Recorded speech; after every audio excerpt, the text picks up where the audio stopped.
Hi, my name's Michael Vanderpow. Today I will be reporting and summarising my input into Group A's team report on the Woolworths Group. But firstly, an introduction to the Woolworths Group. Woolworths Group is a publicly listed corporation with representation in many sectors. These sectors include merchandise, liquor, petroleum, finance, supermarkets, hotels and gambling. But this report focuses on supermarkets. The report focuses on how organisational structure and work design impact Woolworths' sustainability and future longevity. Further, not only about how Woolworths Group can survive, but more thrive in a competitive area with new players entering the market in recent times. Specific areas of the report which I had input into was the purpose of the report, economic sustainability, specifically organisational structure, specifying recommendations, and finally the conclusion.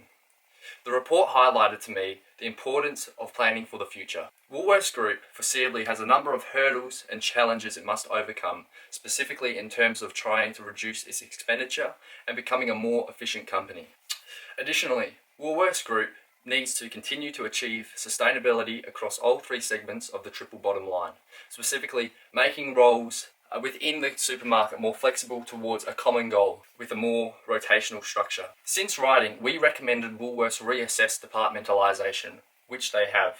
They have expanded roles from multiple departments, so roles cover a variety of different sectors, and they have also made positions redundant. These redundancies and expansions of roles has saved the company about $50 million per year. Additionally, I have learned since the project, it's in the Woolworths' best interest to sell one of their liquor stores from the group due to unprofitability. With projections of medium growth listed at 4.5%, Woolworths is currently tracking as a very economically viable corporation. Though, as the report describes, to remain competitive, it must become a more efficient corporation. My team experience was really positive. All group members put in and pulled their weight. I believe all inputs from members were roughly equal and represented equally throughout the report. The first few weeks of the report were the most challenging, as finding headway was quite difficult. Since the report was really quite broad and had a large scope, it was challenging to not leave out any key information. Though, this is a great learning curve for any task I may face in the future. Having a task which is too large a scope will cause inefficiencies and delays in providing results or a product. Scope creep is a large issue when undertaking a project like this, and ensuring you stick to guidelines and goals is a must. With any group project, there are multiple advantages and inversely disadvantages, such as loafing, negative synergy, or potentially a too cohesive group which will work against goals, slowing down the process. I believe that our group of 4 members was the perfect amount for this task.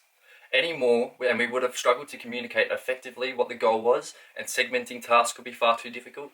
But too small would have put too much pressure on individuals, which would reduce the ideas available. What we needed as a group was a team leader who took responsibility, and this was Tamara. She provided guidance and a common goal for us all to stay on. This goes back to the idea of leadership and its importance in a non-specialised group.